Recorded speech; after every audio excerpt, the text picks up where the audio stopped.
So hello, everyone. Welcome officially to our webinar. So today we're talking about becoming an accredited Kanban consultant. So an accredited Kanban consultant is an industry recognized leader in Kanban, and these people have gone through a long accreditation process to be able to prove themselves as a leader in Kanban. So I'm joined today by four lovely panelists. So I'd love for us to take a minute to have our panelists introduce themselves, tell us a bit about who you are, where you live, what you do, maybe how you got started with Kanban. So maybe we can go in order of the pictures. So Rodrigo, do you want to start? Sure. Thanks, Lauren. Hello, everyone, or good afternoon, depending where you are. My name is Rodrigo. I'm based in Wrocław, Poland.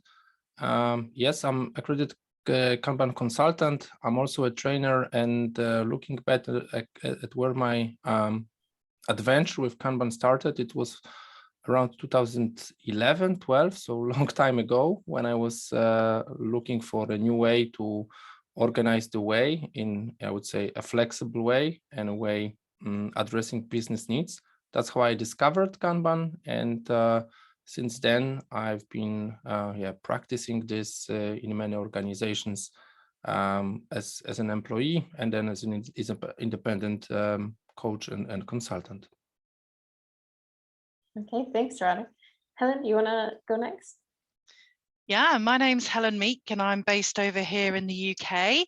I'm an AKC. I feel like I'm at a meeting here. I'm an AKC, but I'm also an accredited Kanban trainer as well. How I got into Kanban, it's a very long story.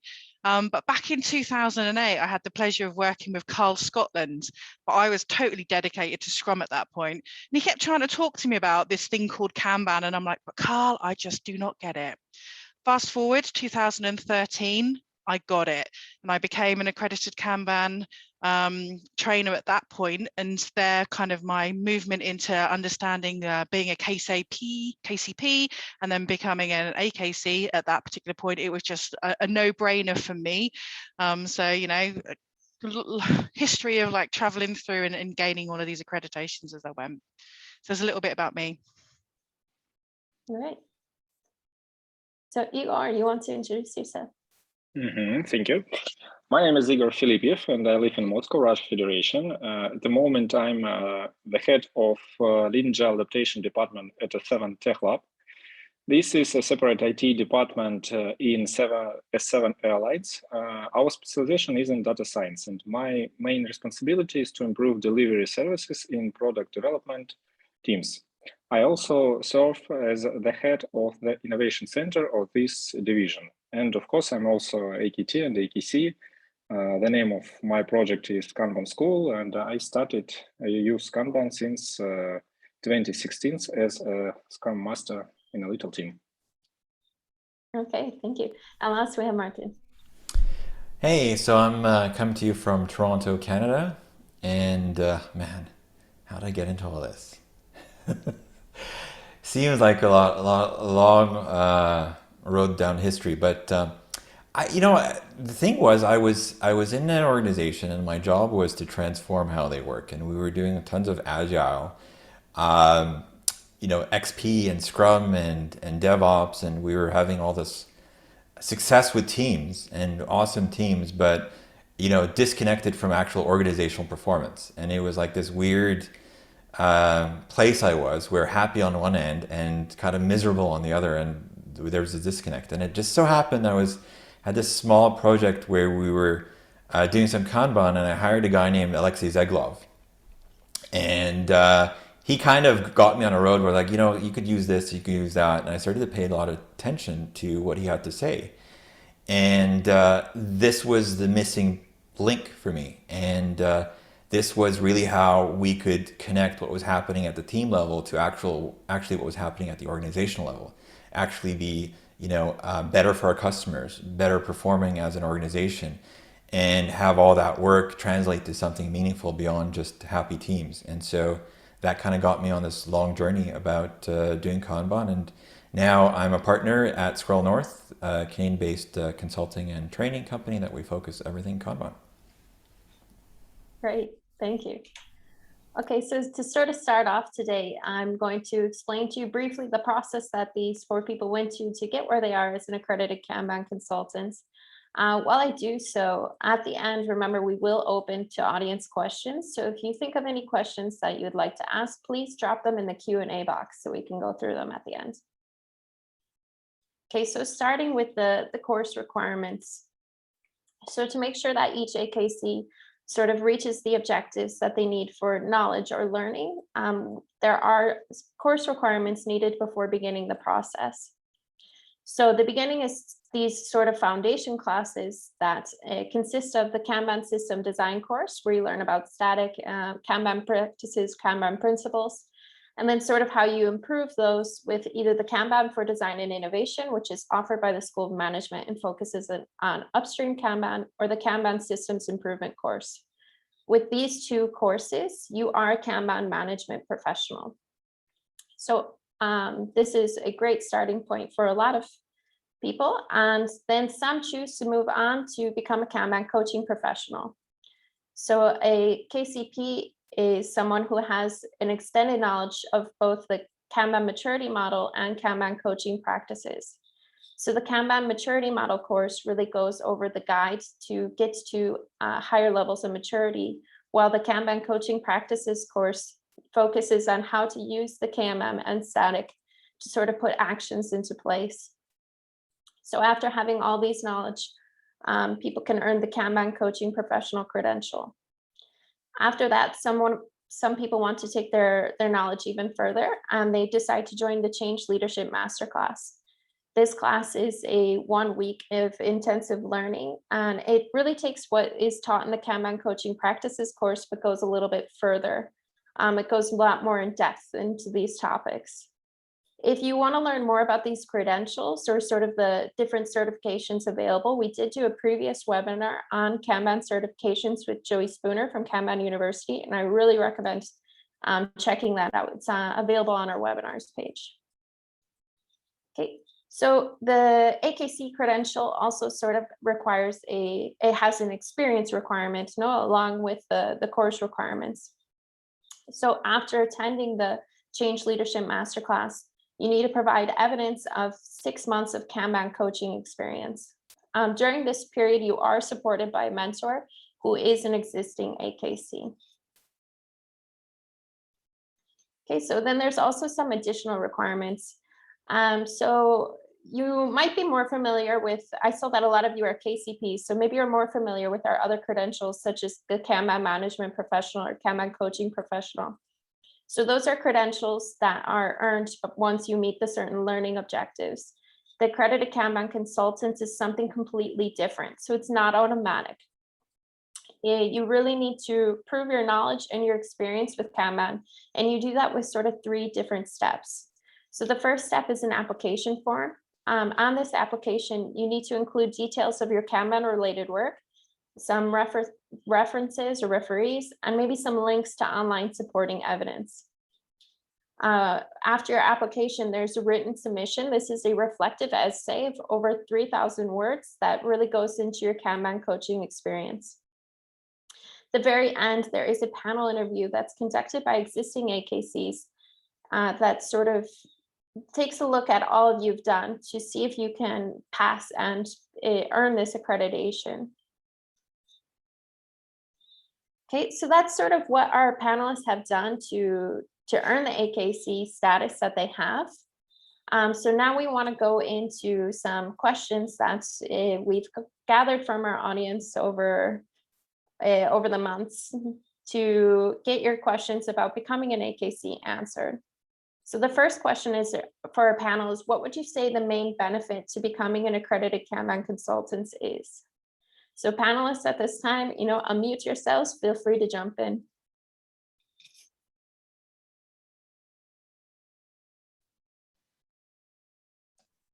It is always that worry. Who's going to go first? You don't want to overspeak anyone. I'll kick us off, chaps.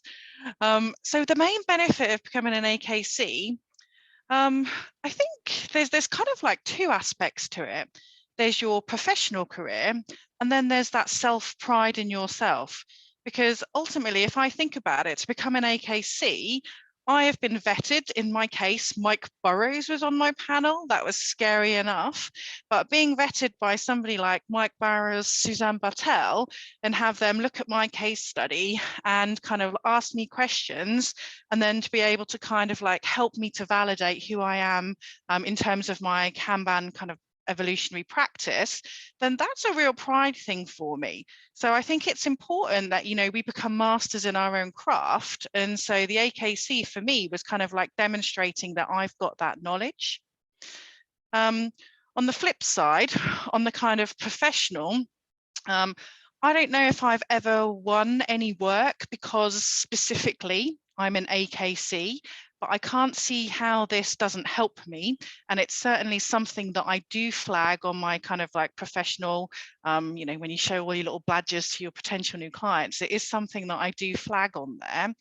And I think it's merging the two, it's that mark of excellence, which I think is a thing that would bring you to actually wanting to become an AKC. Over to anyone else. Yeah, I think I can cut in. Helen, I would like to follow up on what you said. Probably there's a big benefit and a feel of pride because, yeah, the process is not easy. And I think the benefit is also becoming a member of a community, which is very supportive, right? So I would say you have a chance to work with your mentor, you have a chance to meet and maybe even become colleagues and friends with the people who run your panel. That was like in my case, now recalling also Susan Bartel and Joy Spooner being there, which is great because then you actually, I would say, join this club of people who know how to do it, who practice it on a daily basis.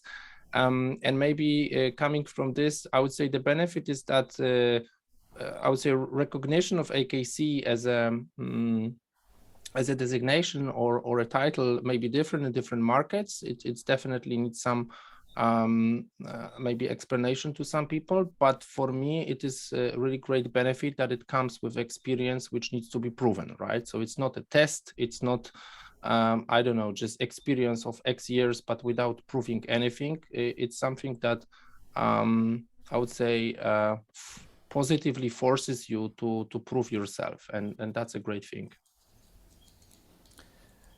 Yeah, I would agree with what I've heard from both of you. I mean, same with Helen. I don't think I've ever won any kind of work with any client because I've been AKC, but it sure helps do the work, right? So you're going in there and the tools that you have and the critical thinking that comes from your experience starts to become very apparent in terms of, you know, the complex challenges you find yourself in amongst various businesses.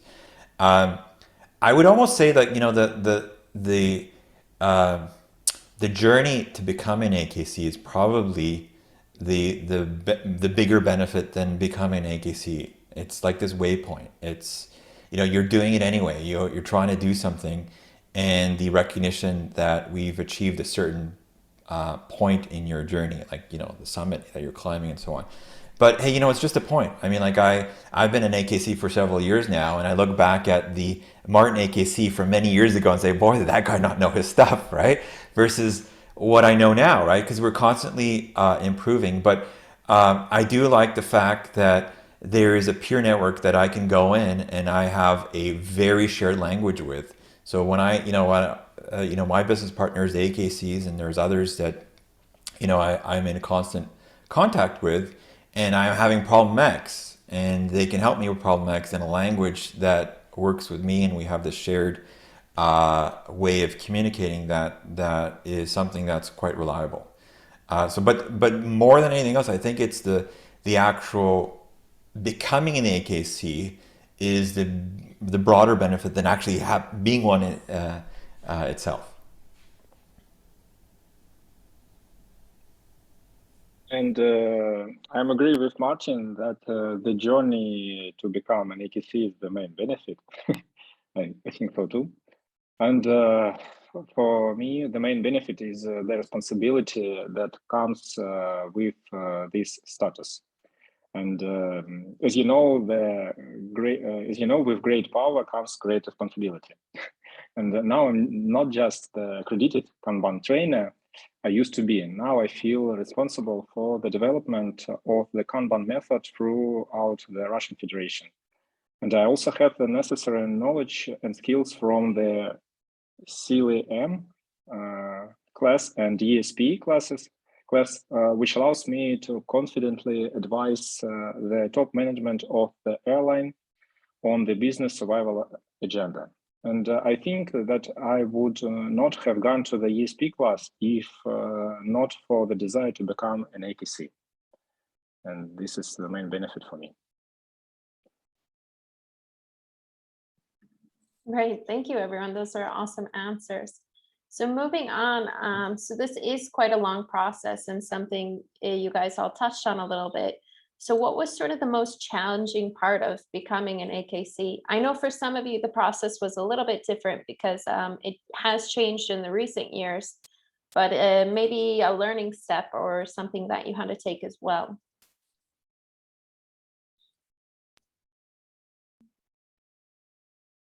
I can start. I would say in my case, first of all, maybe to describe how it looked for me, I think I spent around a calendar year between my class with David and really having my panel, because first of all, I would need to digest and try to put into action the massive amount of knowledge, right, which you gain through the class. And if you just don't want to rush, but really do it seriously, it will take some time, right? And of course, there's always this hesitation, which can be challenging. Am I ready or not? But I think once you decide that you go for it, definitely, I would say maybe not most challenging, but most stressing is, of course, the panel itself, right? When you know that you're talking to professionals, that it's not going to be yeah, you don't know if it's going to be easy or not, but definitely you're going to talk to people who know what they are talking about. And that's maybe stressful.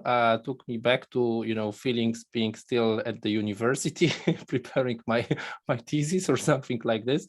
But overall, once it's gone, I mean, the stress is gone. It's a great relief, and yeah, it was worth doing that.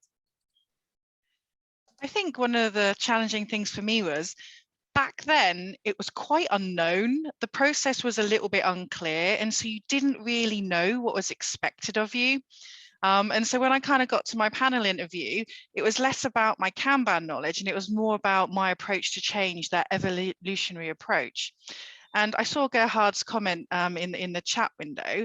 And if I think about the process now, it's far more fluid. The ability to join a panel, have Slack, get assigned a mentor to be able to support you all the way through this process.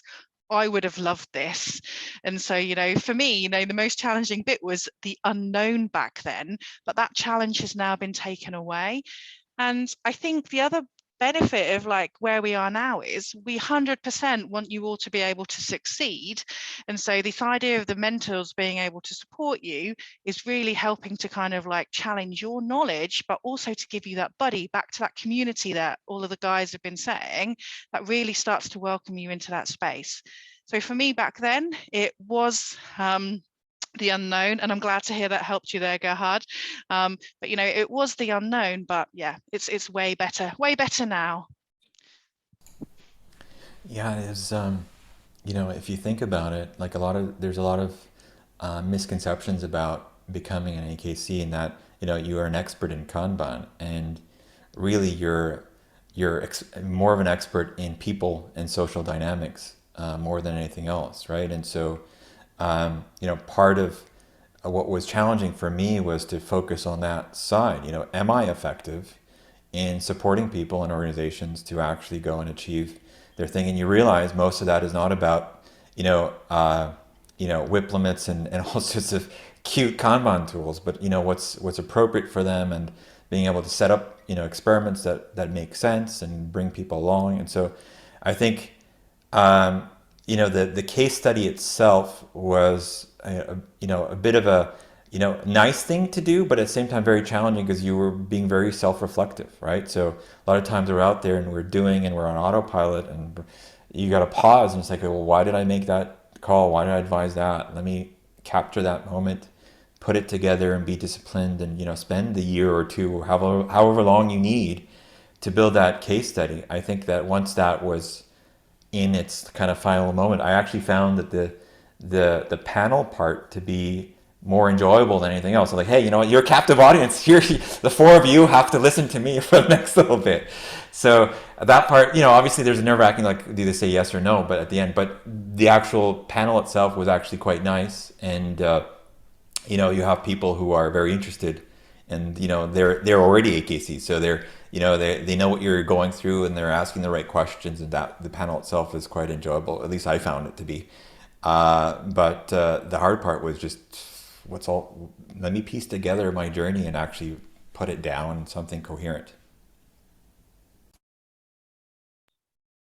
And for me, the most challenging thing was to choose a case for an essay. I wrote the essay 3 times because the chosen case did not suit the mentor. Each time he said it was good, but something more needs to be added. Therefore, over and over again, I increased the level of the complexity of the project in which I participated as a consultant. And for the 3rd time, I was lucky. The chosen case completely covered the topic of KMM and other topics, where we, together with the business unit, where I acted as a consultant, went through the path of growing up from ML1 to ML3. And it was a success. It was good for the case and for the essay. And that was the most challenging thing. Okay, thanks everyone. So we sort of touched on this before, but what was the most rewarding part of the process? So this could be maybe something you learned with the course, or maybe the mentor experience.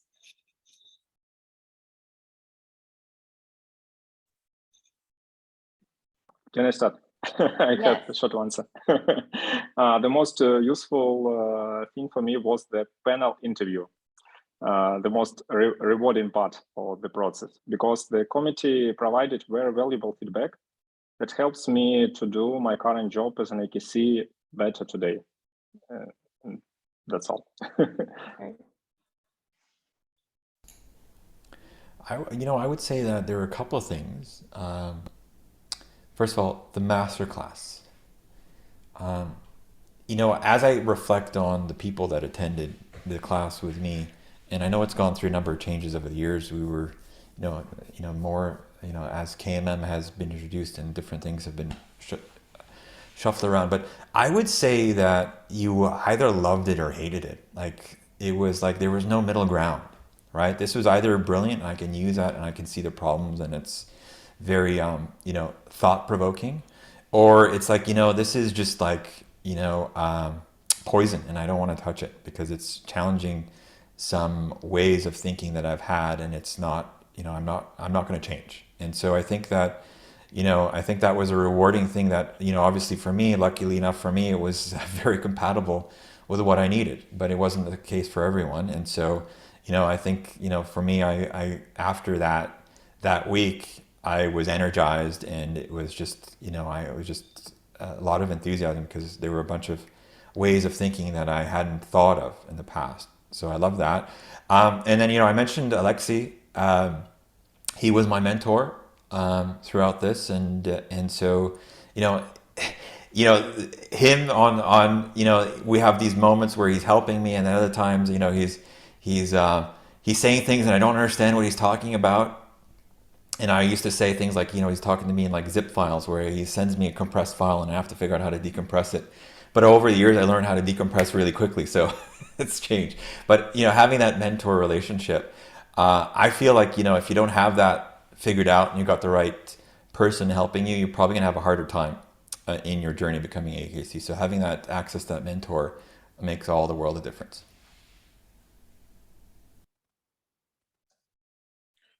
What I can add is probably something from both professional and personal development perspective, preparing for the panel, preparing the essay, made me looking in a kind of reflecting way at all of my Kanban years experience prior to writing the essay.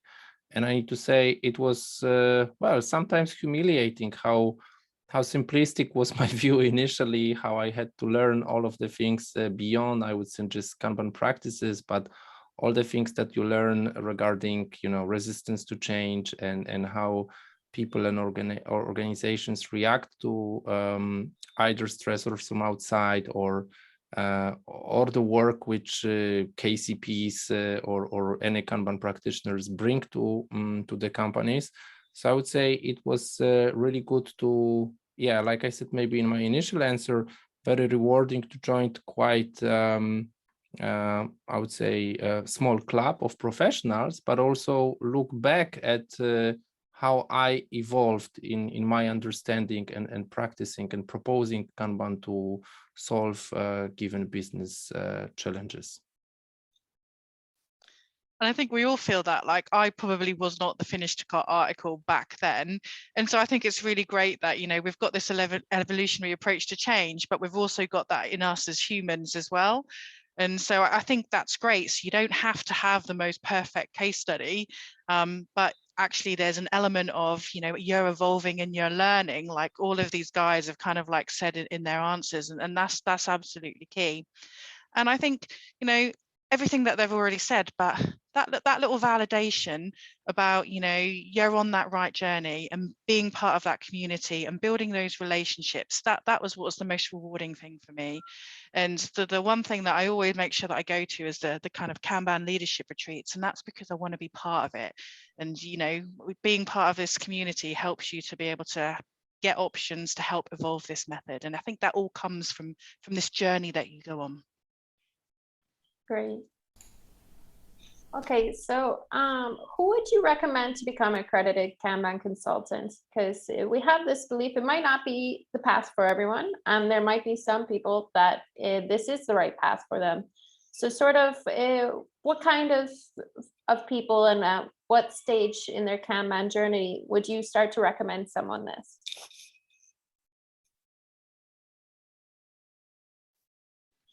So I'm going to pick it up from, because I noticed that we've got a couple of Kanban trainers in the audience.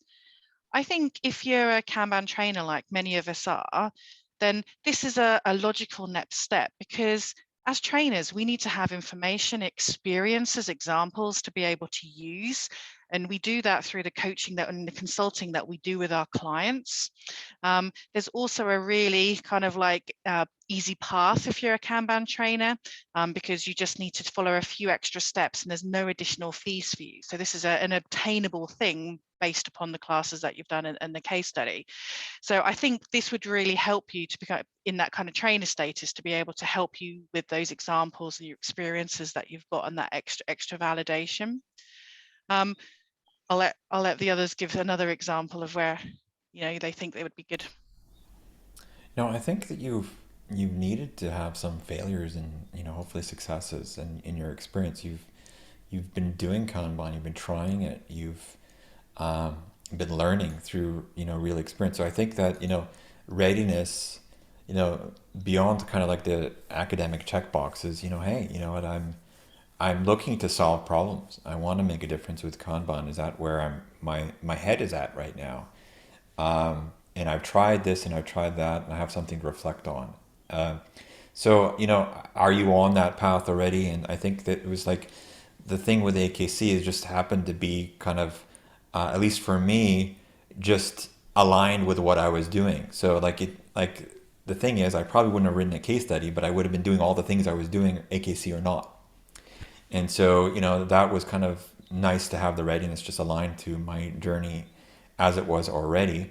I also think that, people need to, be ready to make this a fundamental part of your craft. And, as we think about training and the different things that people do, there's this kind of metaphor of, people collecting different badges to add to their belt, so to speak. You know, I learned that course and I add it to my belt, and I learned that and I added, and now I have like 20 acronyms behind my name and things like that. The thing with an AKC is it's not a badge on your belt. It's a new belt. Like you throw the old belt away, this is a new one because the old belt I realize is not helping me, right? So fundamental shift in how you approach your work.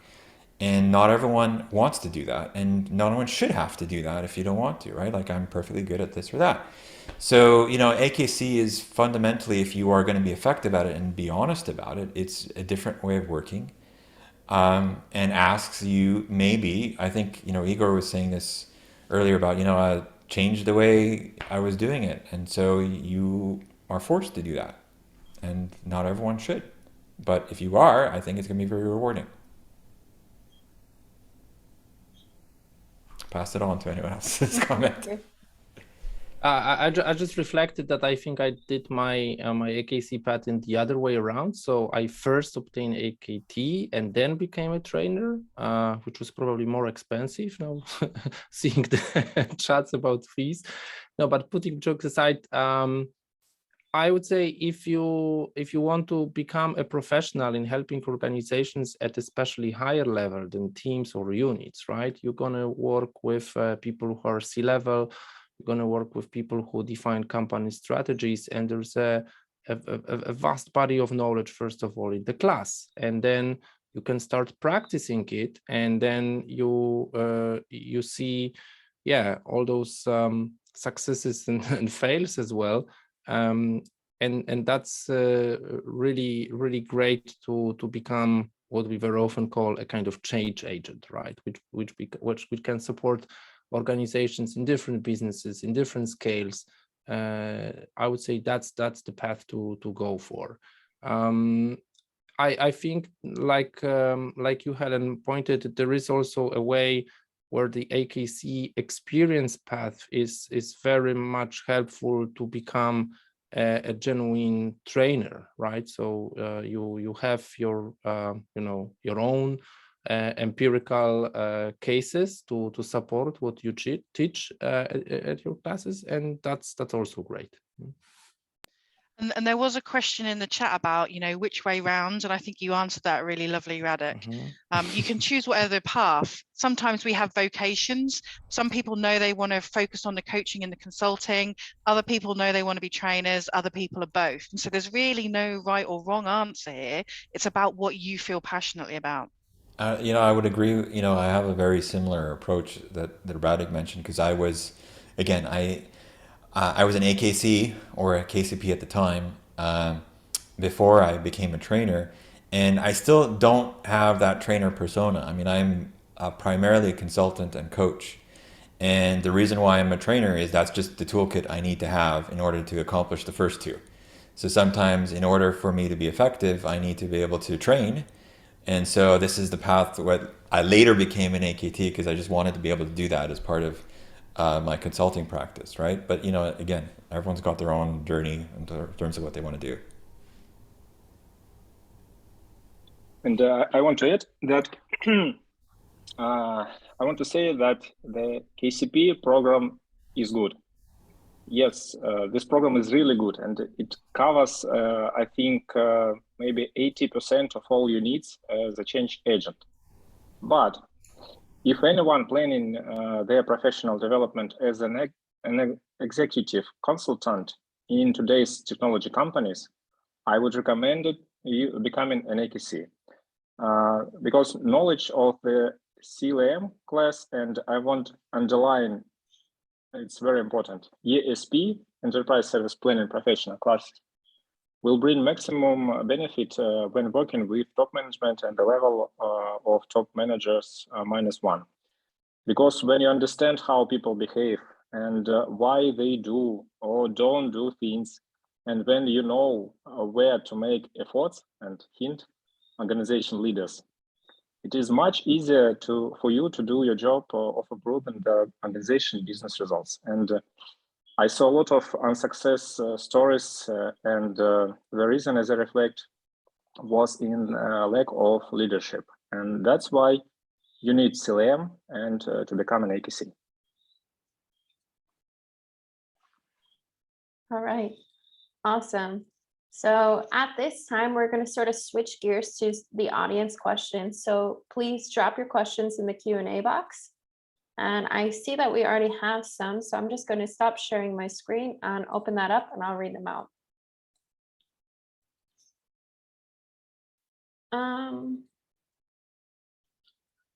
So did you find that there is resistance to Kanban in less mature American tech and service companies? So how is anyone working with an American company at the panel? That I'll start with. Yeah, Okay. I do Okay. regularly, all the time. Okay, great. Well, I mean, I don't know what I don't work with a lot of Asian companies, so I don't know how it compares into what terms of baseline you are looking at. But I think that resistance, I don't think there's a homogeneous geographical way you could look at it. Like every client we go to, and this is why I love things like KMM, because it helped a lot of people just realize that you have to look at it on a per company, even not even per company, but per part of company, depending on how large the company is, basis. So you're really dealing with a very heterogeneous environment. You know, the bag of tricks that works for company X won't work for company Y. And the bag of tricks inside company Y, department A won't work with department B. So, you know, use KMM if you're a KCP, and if you're an AKC, go into like first principles if you need to. But, you know, there is no real kind of one size fits all view on resistance. There is going to be some resistance, but the question is from where and what, you know, what kind of system one is going on, what kind of rocks exists, and you have to find them. Thanks, Martin. So the next question is, how do you find the mentor? So can you guys explain sort of how the mentor pairing works? I can do that one if you want. So when you want to sign up to go through the AKC process, you move on to a program, and then you join a Slack chat channel, and then you get lots of information about what is needed for you to do. And then at that point, they reach out to different AKCs. I'm actually a mentor at the moment. And they pair us up based upon, you know, location, time geographics, to make sure that we can collaborate. And then they leave us to decide with you how we're going to work together. And then I would stay with you, for example, all the way through the process, be a sounding board, help read your essay, challenge you where you need to be challenged. It's not all fluffy conversations, but, you know, helping you to kind of like get through that. So I always say a mentor is life, not just for Christmas, a little bit like Martin and Alexi there. So, you know, that all gets taken care of by the program. And sometimes you even get like a couple of mentors, or you can change halfway through to get different perspectives. So we've got all of that covered. Thanks, Helen. Okay, the next question is about the application process. So I guess, could you give any explanation of how daunting this process is, how much pre-work they need before they begin to fill out this application?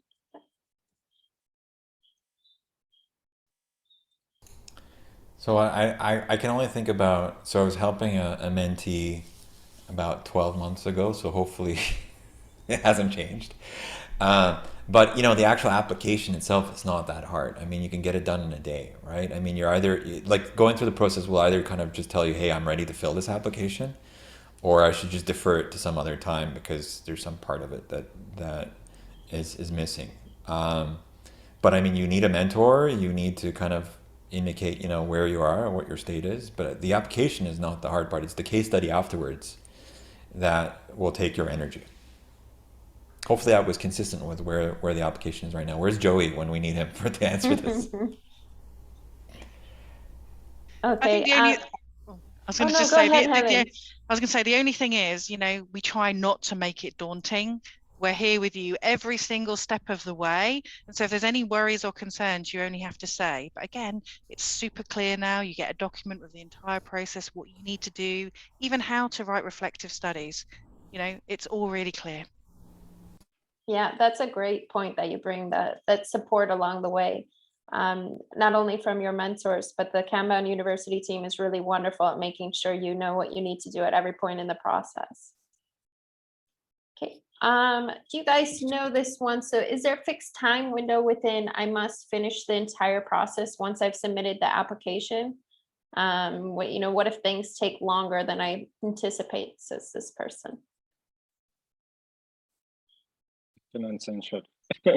No, there is no any fixed time because in my example, I spent almost 1 year and a half in this process and to become an AKC. And a friend of mine, Alexei Zhigov, told me that there is no any window you can take the time you need to become an AKC, to write an essay, and if it will take you 2 years or maybe 3 years, it's okay.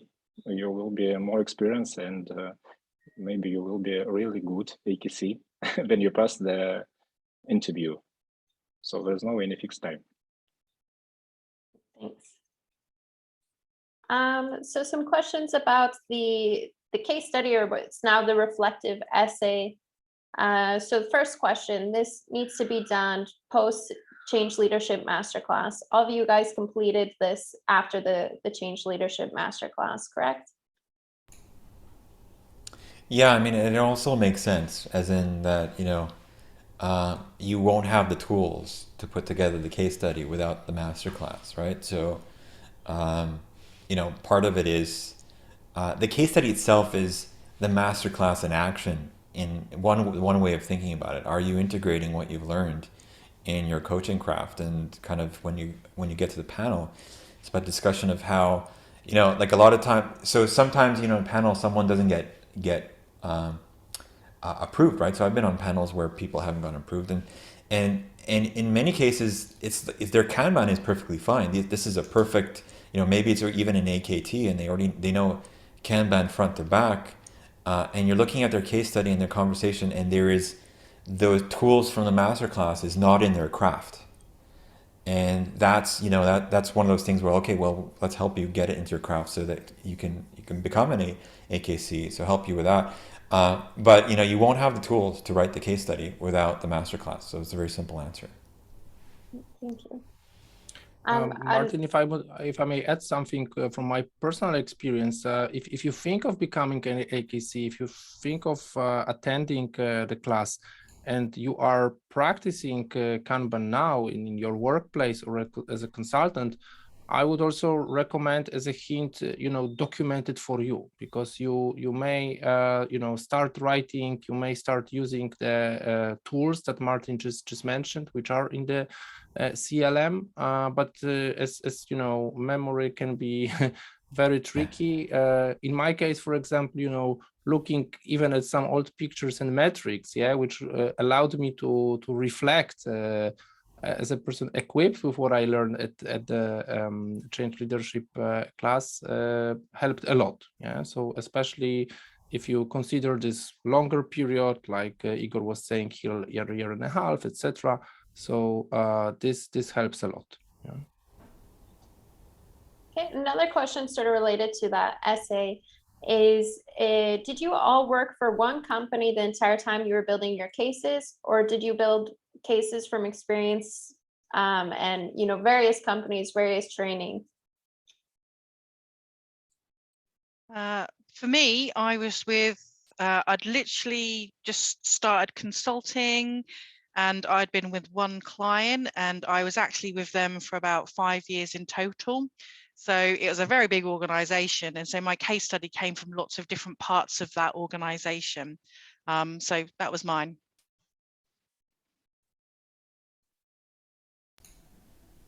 I mean, mine was one place because that's where I was working while I was taking place. I mean, I don't think there's a kind of a set rule for this. I mean, I think if your journey is I'm working at 5 places, then that's your journey. And if your journey is one place, then that's it, right? So it's just about reflecting where you're at. Now, I mean, you may, so that let's say you are supporting 3 or 4 places, maybe 2 of them are the most applicable, and this is where you had the most depth. And I would rather, so reading some case studies, I'd rather go into like deep on those 2 rather than just kind of be comprehensive across all of it. But the choice is yours. And just to build on that, we've made an assumption that you have to be a consultant, like we're all consultants. But in reality, you can be an AKC internally to your own organization. And so therefore, only having one organization would be super pertinent to you. So this is not a kind of like a marker to entry that you have to work across the board, because not all of our people are like that. And there's a lot of excellent Kanban knowledge out there from internal to the organization. Great. This person says that they're getting a sense that the content of the masterclass and the ESP courses are valuable, whether you're as a Kanban consultant, whether they're needed for the AKC or not. So what other fields of knowledge beyond Kanban have you as a panel found to know or research prior to the process? Can I start? Two things. The first one is to have your own business. I recommend you to have your own business, and it will help you to understand how to be more efficient as an AKC in your company. And the second one is financial management. You need to know how money moves and how budget spends. Because all businesses are talking with money language, and they understand you when you use budgets, costs, and cost-effective recommendations. And they will hear you more attentively when you speak on their language. That's it. So I'll propose something different. I don't think you can overrate knowing the behavioral economics if you want to become a coach for a change agent. And of course, there's lots of these things at the class, but studying it beyond is definitely helpful. So yeah, that's my recommendation. I agree with you. Yeah, I personally don't think there's too much prerequisite other than like the baggage of your experiences. Bring that with you, because it'll, like the whole thing is a reflective mechanism, right? So you're there in masterclass, and if you have nothing to, like no internal signal, there's nothing to reflect back, right? And so, it's very much how you will experience those courses will be a reflection of, your experiences up until that point and how it's kind of engaging all the disappointments and successes you've had in your career. So there has to be something there. So I figure, if you're just out of school, it's probably, going straight into AKC, I would say work for a bit before you would consider that. The other thing is, I would say that sometimes people have a hard time when they have too much baggage in terms of they've taken all sorts of training. There's a conflict of philosophies taking place, right? So almost like the deprogramming in a way. So it may be even easier if you haven't gone in and read everything, and now you're kind of, got all sorts of layered concepts, and where do you pick it apart? Great, thank you. So this question says, the sooner I submit the application and start the process, the better, because I can get guidance from my mentor from the beginning instead of guessing things and struggling unnecessarily. Am I right? So I would say yes. Obviously, make sure that you've checked yourself off. You've got your 6 months experience that you need. You feel that you've got this story, this case that you want to be able to tell. Once you've checked off those kind of like initial boxes, then absolutely get into that process. And Igor said that there's no timeline here, and so we're here to support you get through that. The sooner we start working with you, the sooner we can get you thinking in the right way within your case study with greater success. I agree with Helen, and I want to add that every mentor, all mentors are very different, very, very different. And someone will help you and will chat with you and will answer on your emails maybe very, very quickly. And someone may be very busy and will answer not very quickly on your letters and emails. And you need to realize that if you start this process and you start to work with mentor, he or she will not do all the job for you. you need to do this job. You need to pass this journey, and mentor is just a support person. But all the responsibility and all the job is you need to do by yourself. Not by yourself, but you are the main figure. You are the main actor in this story.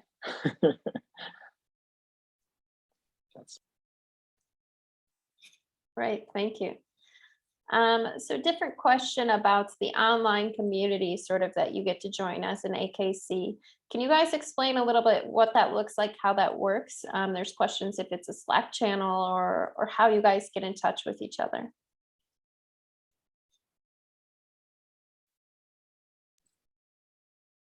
There is a channel in the Slack.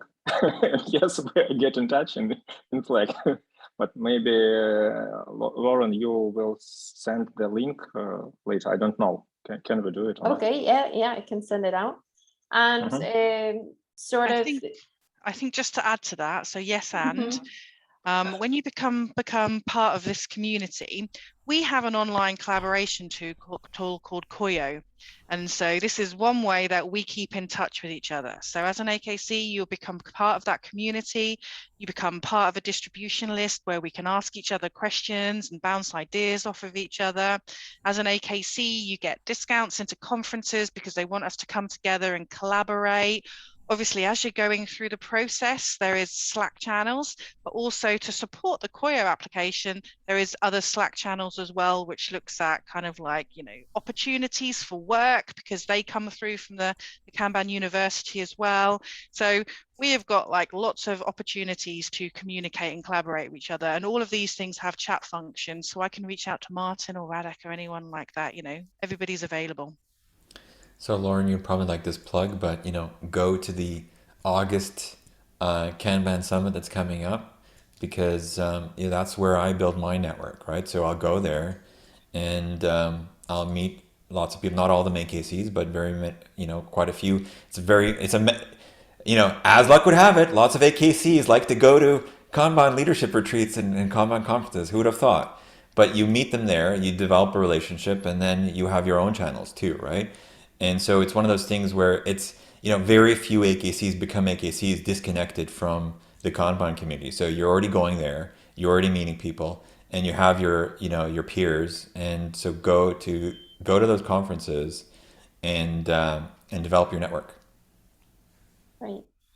Yeah, Kanban University is really happy that this year, finally, it seems like they will be able to go ahead and move forward with the conferences.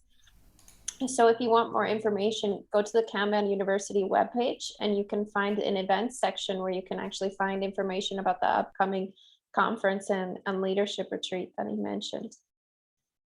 Okay, so another question about the masterclass. So I think what this person is saying is, how does it compare to other classes at this level? So what are some major takeaways that you got to take out of the Change Leadership Masterclass? Maybe we can phrase it that way.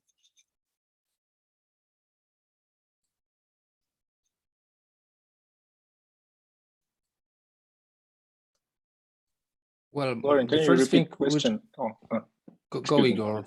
Okay, the first thing which comes to my mind is like, it's not a class about Kanban set, right? Maybe that's worth mentioning here, right? That if you aim for this class, if you plan to go for this class, you probably have KMP, KCP classes under your belt, right? So you know the practices, and the change model and maturity and whatnot.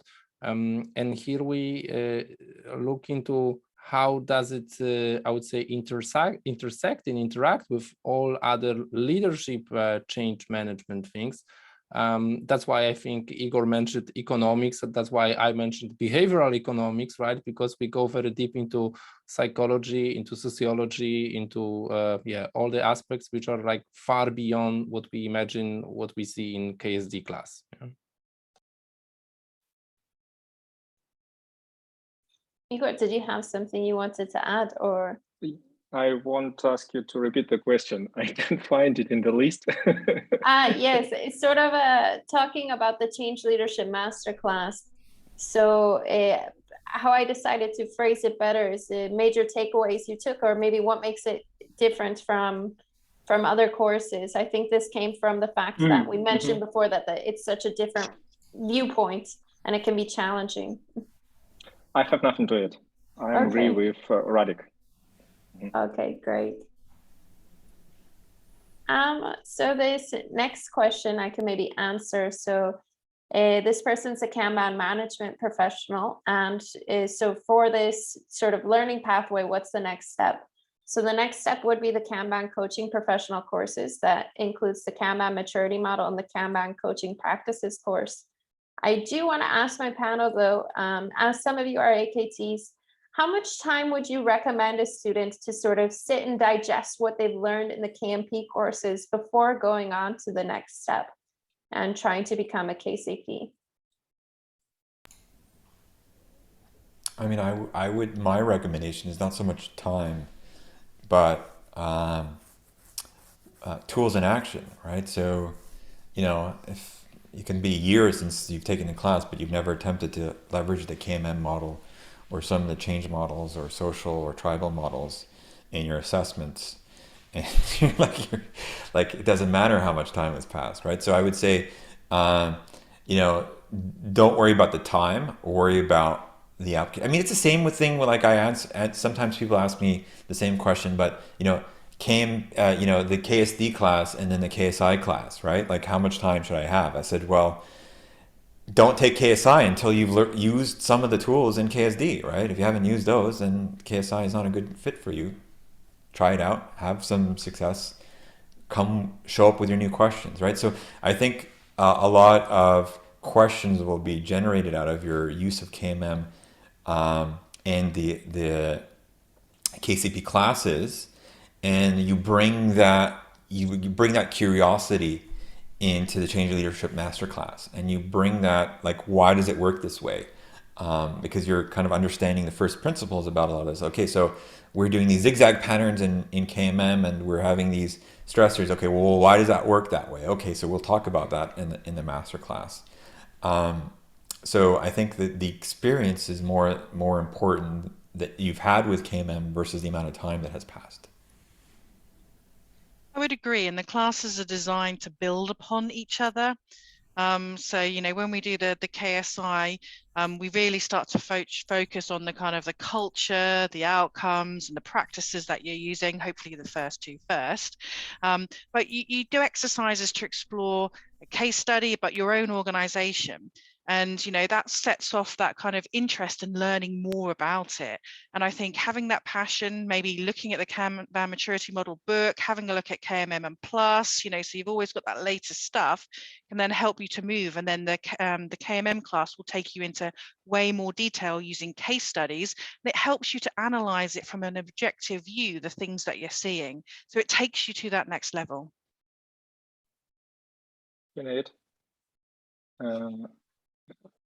One more thing.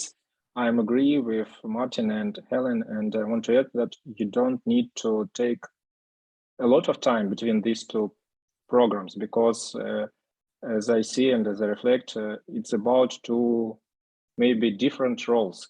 KMP is about Kanban management professional and is about service delivery manager. As when you're a manager, when you need to make your service really good and really predictive, reliable, and etc. And if you want to work in another role as a coach, as a change agent, as a Kanban coach, you need to go to KMM and KCP, and you can take part in two roles. You can be a service delivery manager and you need KMP class, and you can be a Kanban coaching professional and you need the KMM and KCP program. It's okay. So you don't need a lot of time between these two classes. Great, thank you.